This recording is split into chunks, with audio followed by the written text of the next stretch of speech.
baixo e está quase se afogando, é difícil a gente acreditar que há promessas. A gente perde a perspectiva.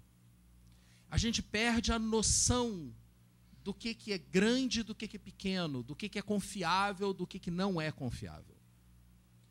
Nessa hora que as nossas referências ficam um pouco difusas, ficam um pouco confusas, nós precisamos buscar uma referência que seja firme, que seja eterna. E essa é a palavra de Deus. Na palavra de Deus, na palavra revelada de Deus, nós vamos buscar essas referências para as nossas vidas. As circunstâncias podem ser muito ruins, mas na palavra nós encontramos a direção que precisamos. Então agora eu vou pedir que você abra a sua Bíblia. Num dos primeiros livros da Bíblia, o livro de Números. Números capítulo 13. Não vou ler o capítulo inteiro, vou ler alguns versículos. E esse capítulo fala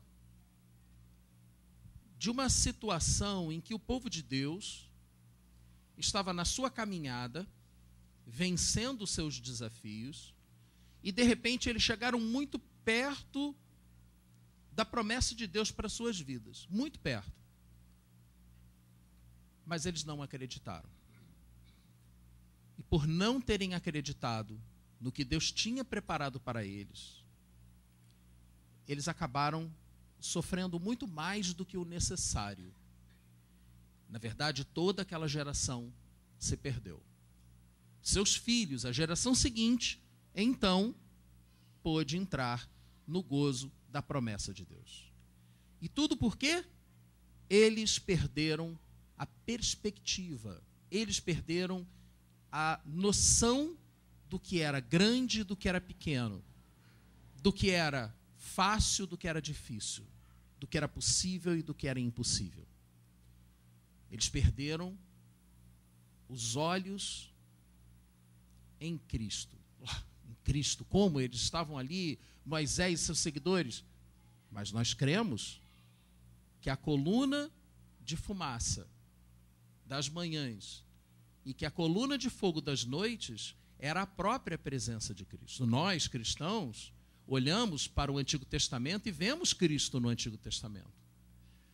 Nós cremos que era Cristo que estava levando aquele povo, assim como cremos que é o Espírito Santo, a presença de Cristo em nossas vidas, que nos leva em meio aos nossos desafios. Eles perderam de vista o que era mais importante. E ao fazerem isso, acabaram se perdendo também. Números 13, então, diz assim, versículos 1 e 2. E o Senhor disse a Moisés, envie alguns homens em missão de reconhecimento à terra de Canaã, terra que dou aos israelitas. É uma promessa. Envie um líder de cada tribo dos seus antepassados. Aí vou dar um salto para 18 a 20. Vejam como é a terra e se o povo que vive lá é forte ou fraco, se são muitos ou poucos, se a terra em que habitam é boa ou ruim, se as cidades em que vivem são cidades sem muros ou fortificadas, se o solo é fértil ou pobre, se existe ali floresta ou não. Sejam corajosos. Esse é o primeiro alerta dado por Moisés, dado por Deus para as nossas vidas. Diante dos desafios, e todos nós vivemos desafios, precisamos ser corajosos na nossa análise da realidade que nos cerca. Sejam corajosos. Pulando mais um pouco agora para o 25. Ao fim de 40 dias, eles voltaram da missão de reconhecimento daquela terra. E então retornaram a Moisés e a Arão e a toda a comunidade de Israel em Cádiz, no deserto de Parã, onde prestaram relatório a eles e a toda a comunidade de Israel, e lhes mostraram os frutos da terra. E deram o seguinte relatório a Moisés: entramos na terra a qual você nos enviou, onde realmente manam leite e mel. Aqui estão alguns frutos dela, mas o povo que lá vive é poderoso. E as cidades são fortificadas e muito grandes.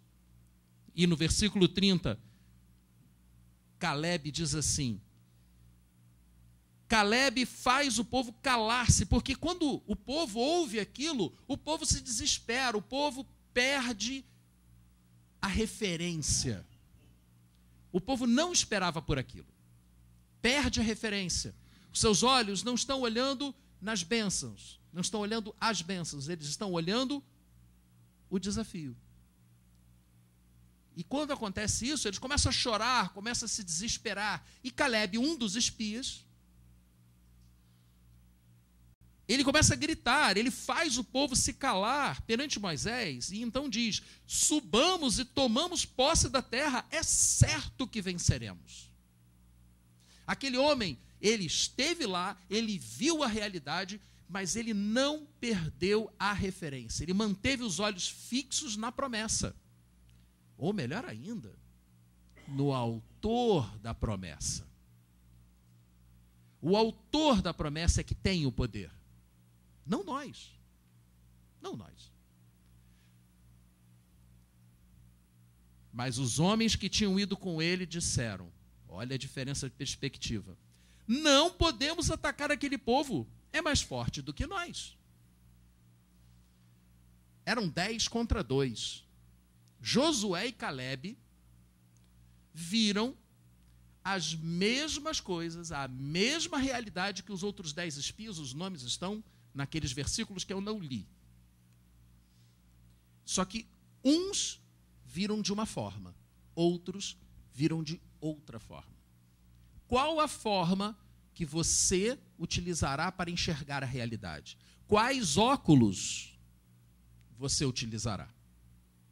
Porque se seus óculos estiverem com o foco no autor da promessa, você verá a realidade de um jeito. Mas se os seus óculos estiverem focados no problema, no desafio, você verá a realidade de outra forma. 2 reconheceram o tamanho do problema, mas preferiram olhar para o tamanho do Deus que resolve o problema. Os outros 10 não. Olharam apenas para o tamanho do problema e se desesperaram, e eles influenciaram o povo. Porque se os 12 unanimemente chegassem com firmeza diante do povo e dissessem para eles: olha, o desafio é muito grande, mas no Senhor venceremos. O povo, num primeiro momento, naturalmente, iria ficar: vamos lá, né? Vamos, né? Mas acabariam indo. Mas quando 10 falam uma coisa e 2 falam outra, é natural que o povo se desespere. E foi o que aconteceu, infelizmente. Versículos 32 e 33. Esses 10 espalharam entre os israelitas um relatório negativo acerca daquela terra. Eles disseram: a terra para a qual fomos em missão de reconhecimento devora aqueles que entram nela. Os que nela vivem. Todos os que vimos são de grande estatura. Todos os que eles viram eram de grande estatura? Certamente não. Certamente não. Vimos também os gigantes, os descendentes de Enaque, diante de quem parecíamos gafanhotos. E nós a eles. Nós olhamos para os nossos inimigos e nós nos sentimos como gafanhotos diante deles. Mais uma vez eu digo, uma questão de percepção. Eles viam-se como gafanhotos diante de gigantes. Mas não eram eles. Não seremos nós que iremos derrotar os gigantes que estão à nossa frente. Será o nosso Senhor. Porque no momento em que nós nascemos de novo em Cristo, nós deixamos de pertencer a nós mesmos. Nós não somos mais os nossos donos.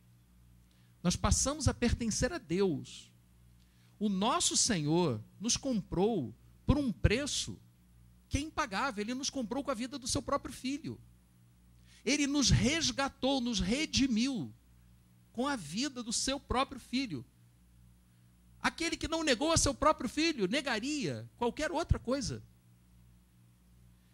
Essas são as promessas de Deus para nós. Não que fiquemos ricos ou que vai estar tudo certo na nossa vida, mas que ao enfrentarmos os problemas, Ele nos capacitará, Ele nos levará à vitória.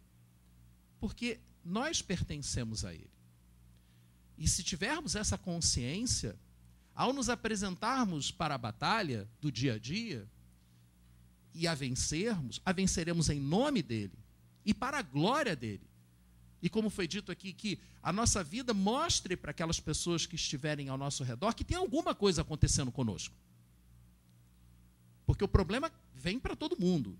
O granizo cai em cima da plantação do justo e do injusto, igualmente. A diferença é a reação que cada um tem.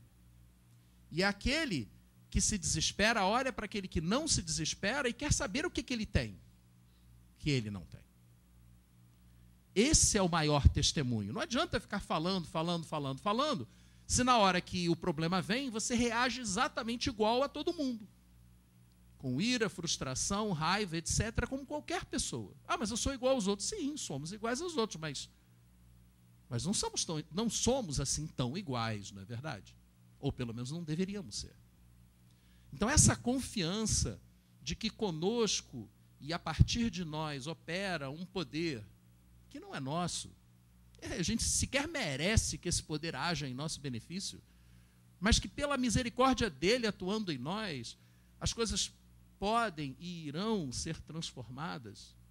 Essa segurança é o que as pessoas querem. É o que as pessoas precisam. Então, esse momento, essa realidade de insegurança que a gente está vivendo no nosso país, é uma excelente oportunidade para nós mostrarmos para as pessoas, nada contra quem quer ir morar fora em busca dessa segurança humana, absolutamente nada contra. Minha filha mesmo mora em Portugal. E eu fico muito satisfeito de saber que ela pode sair à noite, né, sem sofrer o risco que sofreria saindo à noite no Rio de Janeiro. Mas nós que aqui estamos, no meio dessa selva urbana, no Senhor buscarmos a nossa segurança e mostrarmos para as outras pessoas que nós confiamos em algo muito maior do que nós mesmos, muito maior do que essa realidade que nos cerca. E eu digo isso em termos individuais, mas também em termos coletivos. Porque vocês, Igreja Presbiteriana Libertas, como corpo, como família espiritual, estão enfrentando um grande desafio.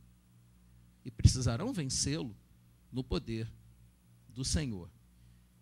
Como você se vê? Essa é a grande pergunta que nós precisamos nos fazer de tempos em tempos, diante dos desafios. Como é que eu estou me vendo diante desse desafio? Esse desafio é para mim um gigante enorme, a ponto de eu me considerar como um gafanhoto? Nessas horas, eu tenho que olhar para algo que seja ainda maior do que ele é. Ele é grande mesmo. Mas o meu Deus é maior. O meu Deus é maior. E por isso eu peço que você então agora vá para o Novo Testamento, Gálatas.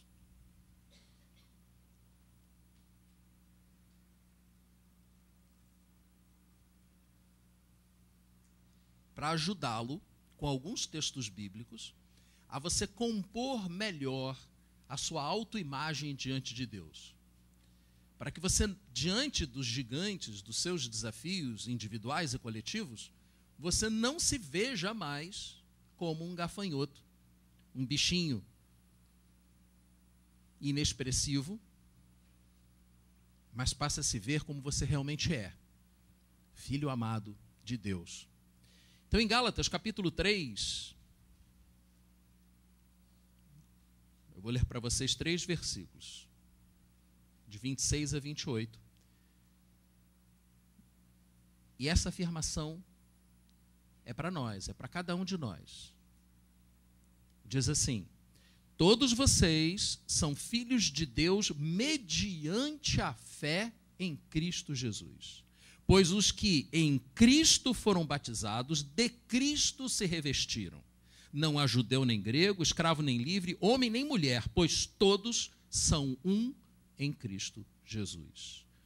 Você, eu, todos nós que fomos batizados em Cristo Jesus, dele nos revestimos. Podemos até ser pequenos, podemos ser poucos, mas o poder que opera em nós é maravilhoso, é grande, é impressionante. Se alguém disser para você, mas você não está percebendo qual o tamanho do seu desafio? Não, eu estou percebendo claramente, só que eu consigo olhar além. E é isso que a gente precisa se lembrar de tempos em tempos. Olhar além. Isso me faz lembrar de uma outra passagem do Antigo Testamento, que está lá em 2 Reis, capítulo 6, que é justamente uma questão de percepção, uma questão de enxergar aquilo que os olhos normalmente não veem. Porque diante desses gigantes, desses desafios, às vezes a gente não percebe que não estamos sozinhos.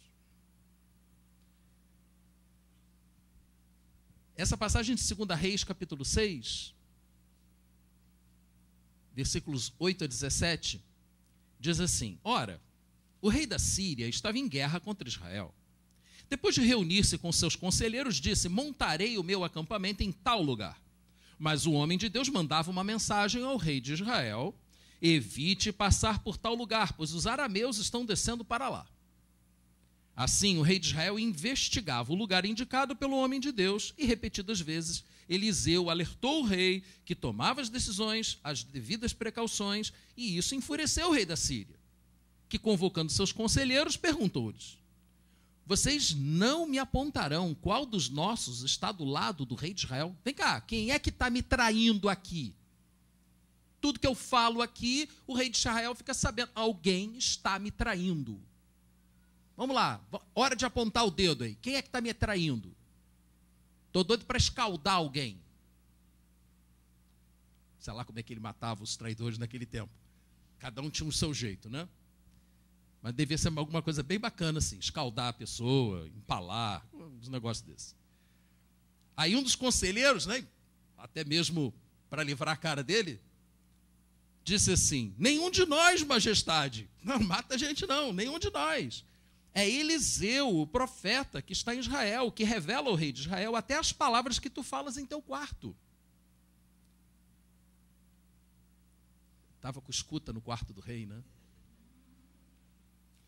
Ordenou o rei: descubram onde ele está, para que eu mande capturá-lo.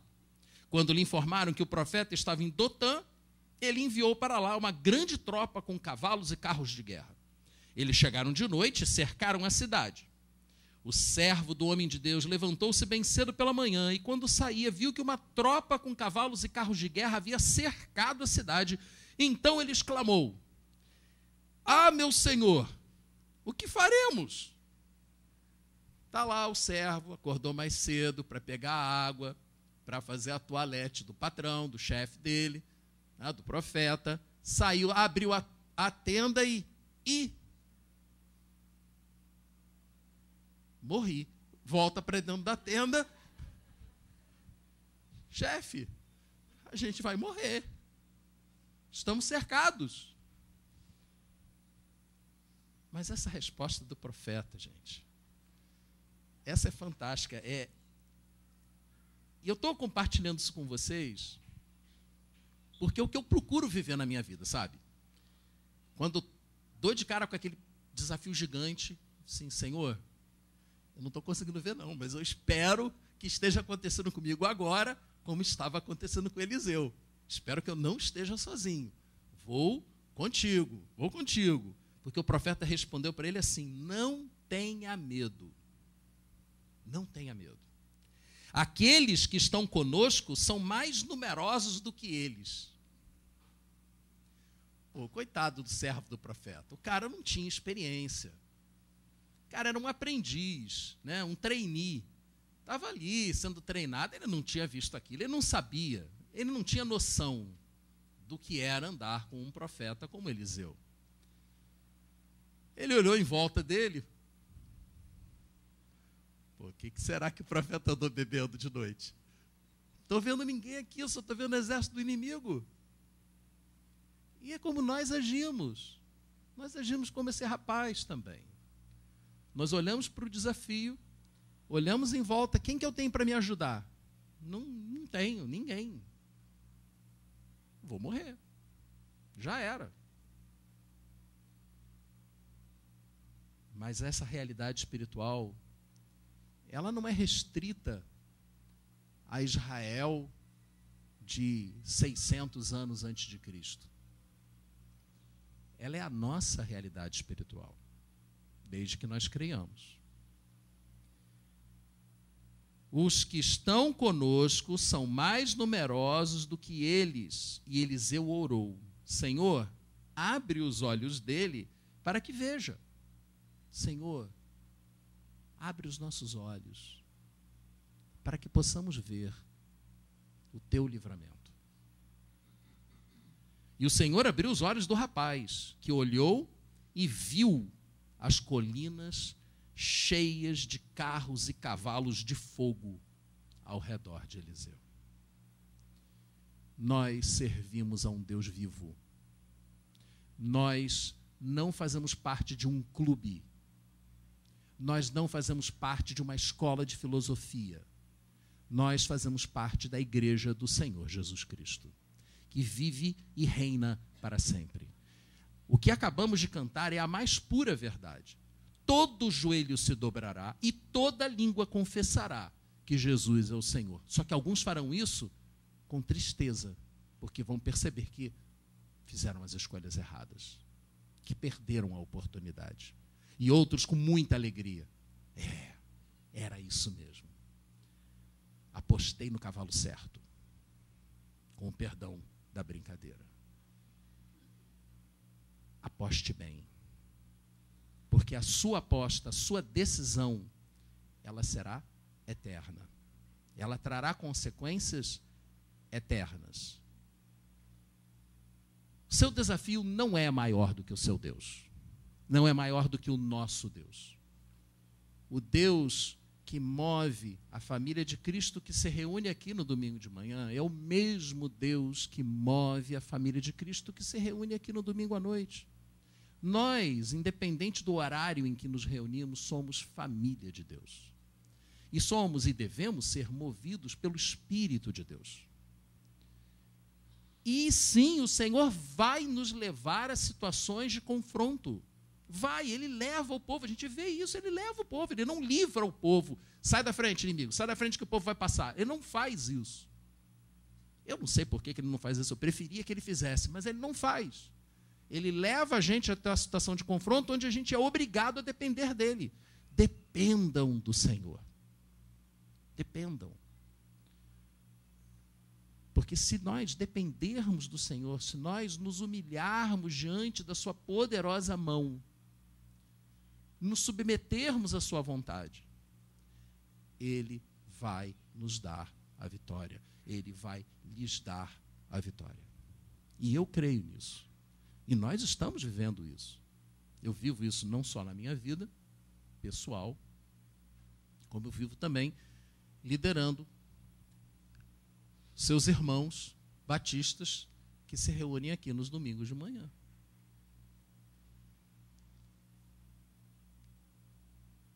Em Lucas 12, 32 diz assim: não tenham medo, pequeno rebanho, pois foi do agrado do Pai dar-lhes o seu reino. Não tenham medo. Nós somos um pequeno rebanho. Vocês são um pequeno rebanho, nós somos um pequeno rebanho. Mas nós não temos que ter medo. Foi do agrado do Pai nos dar o seu reino. E o reino de Deus, vocês sabem, Romanos 15, não é comida nem bebida, mas é justiça, é paz e é alegria no Espírito Santo. Não é isso que pessoas buscam? Justiça? Muitos gritam por justiça. O reino de Deus é justiça. Muitos gritam ou clamam por paz, queremos paz.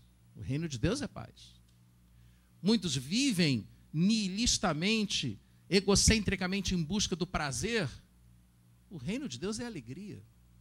No reino de Deus, nós poderemos encontrar tudo aquilo que as pessoas estão batendo cabeça por aí buscando. É no reino de Deus. E isso nos foi dado pela misericórdia de Deus. Por isso que eu volto com aquela promessa do princípio, de 1 Coríntios 2,9. Nem olhos viram, nem ouvidos ouviram, nem jamais penetrou em coração humano aquilo que Deus tem preparado para aqueles que o amam. Você ama o Senhor?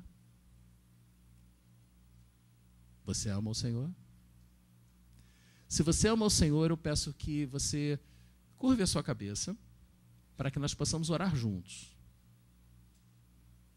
Se você não ama o Senhor, ainda há tempo de você fazer uma boa escolha, entregar a sua vida ao Senhor e crer que Ele irá conduzi-lo a uma relação, a um relacionamento fantástico com o seu filho. Creia nisso, Ele fará isso por você. Mas se você já teve esse encontro com o Senhor Jesus, se você crê nele, se a sua vida está nele, então essa promessa é para você. Nós vamos orar juntos então. Pai amado, cada um aqui agora está olhando com os olhos da fé, porque seus olhos humanos estão fechados, mas olhando com os olhos da fé para o seu desafio pessoal, o desafio da sua igreja, o desafio da sua família. Nós olhamos também para o desafio do nosso país, Senhor. Parece impossível vencermos essas forças destruidoras que têm tomado conta do nosso país. Mas para o Senhor não há impossíveis. E eu clamo a Ti, ó Pai, em nome do Teu Filho Jesus, nome sobre todo nome, nome diante do qual toda língua confessará e todo joelho se dobrará. Diante desse nome, Senhor, é que nós clamamos. Vem mudar a nossa perspectiva. Vem trazer conforto aos nossos corações. O consolo da Tua presença, a certeza de que o Senhor é maior do que qualquer problema que possamos ter. E de que no Senhor encontraremos as respostas que precisamos. As portas se abrirão, as portas certas, as fechadas se fecharão, as erradas fecharão. Eu te peço, Pai, em nome do Teu Filho Jesus, que o Senhor esteja agora trazendo a cada pessoa aqui, que está elevando a Ti como uma oferta de fé, que o Senhor esteja trazendo a convicção da vitória que já está prevista desde antes do nosso nascimento. A vitória que está prevista em Ti, Senhor. Em nome de Jesus. Amém e amém. Obrigado, pastor Leonardo. Bom, hoje, na agenda comercial, né, do país, na nossa agenda, comemoramos o Dia dos Pais. Daí que abrimos o culto com o Salmo 139, porque a paternidade, a própria gênese de Deus, seja a paternidade, a própria maternidade, tem sua origem em Deus. Tá? Deixa eu chamar, alguém pode chamar lá a Raquel? Raquel e Marina, mas a Raquel acabou de sair. Raquel e Marina, porque vê se eles já estão lá preparados para trazer uma lembrança para os pais. Bom, pastor, quero agradecer em nome do pastor Heber a sua presença, a sua senhora também. O pastor Heber está em Brasília, lá a convite da igreja Sara Nova Nossa Terra, que é o pastor Paulo Júnior, que foi presbítero. Eu falei Sara Nossa Terra, desculpa. Ainda bem que vocês estão atenção. onde que ele foi, o pastor Paulo Júnior foi presbítero lá em Uberlândia, na igreja. Aliás, não foi presbítero, não. Ele era jovem, tocava bateria e depois saiu e fundou essa igreja, que tem mais de 100 igrejas do Centro-Oeste. Está lá a convite para a inauguração de mais uma igreja em Brasília. Aí não estão prontos, não? Então não tem problema, não. Antes dos aniversariantes, eu quero convidar. Está no banheiro? Não a vi passar. Então, Denise, chega aqui à frente. 18 anos, 22 anos, no dia 18 de agosto. Oi? Eu aceitei Jesus dia 18 de agosto de 1995. Então, é orar então também. Vamos. Tá.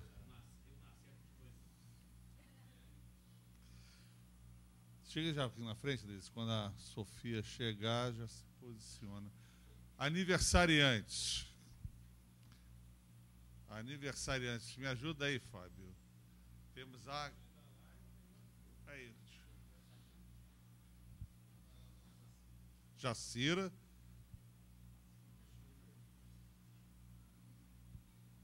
Quem mais de aniversário?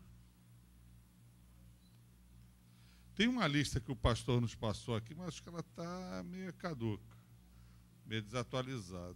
Deixa eu ver aqui.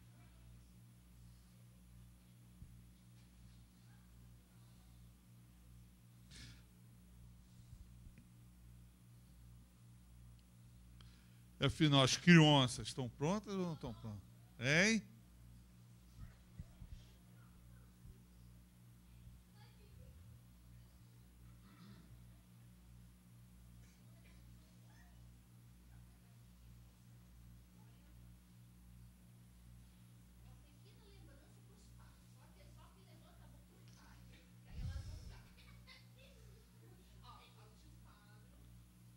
Opa, eu sou pai.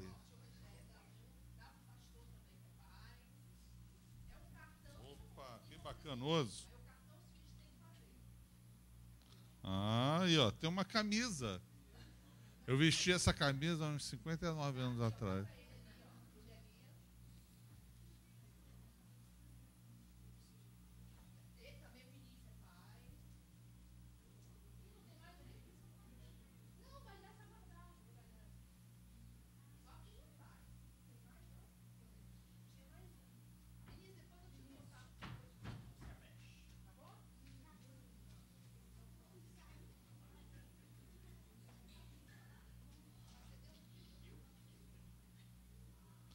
Sofia já voltou? Não, tudo bem, não tem problema na pressa ela não. Tá? Fábio, você oraria pelos aniversariantes?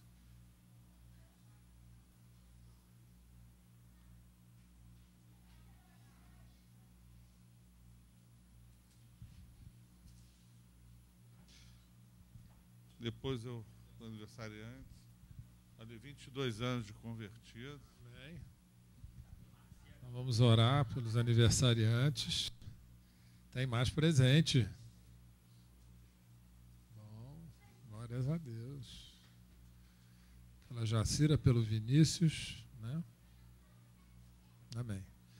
Senhor, muito obrigado em nome de Jesus por todo esse dia, pela graça desse culto nesse momento e agora em especial pelos aniversários da Jacira, pelo aniversário do Vinícius, pelos aniversários, Senhor, que o Senhor concede pela Tua graça, nascimento, da salvação. Muito obrigado pela vida deles e que seja um tempo, hoje, um dia, esse momento agora e o que ainda tiver desse dia, de alegria, em que os frutos do reino de Deus, como o pastor Leonardo aqui lembrou, a justiça, a paz, a alegria no Espírito Santo estejam sobre eles, abundantemente, livrando do mal, quebrando as cadeias do mal dos seus próprios corações, livrando das influências malignas, seja dos homens,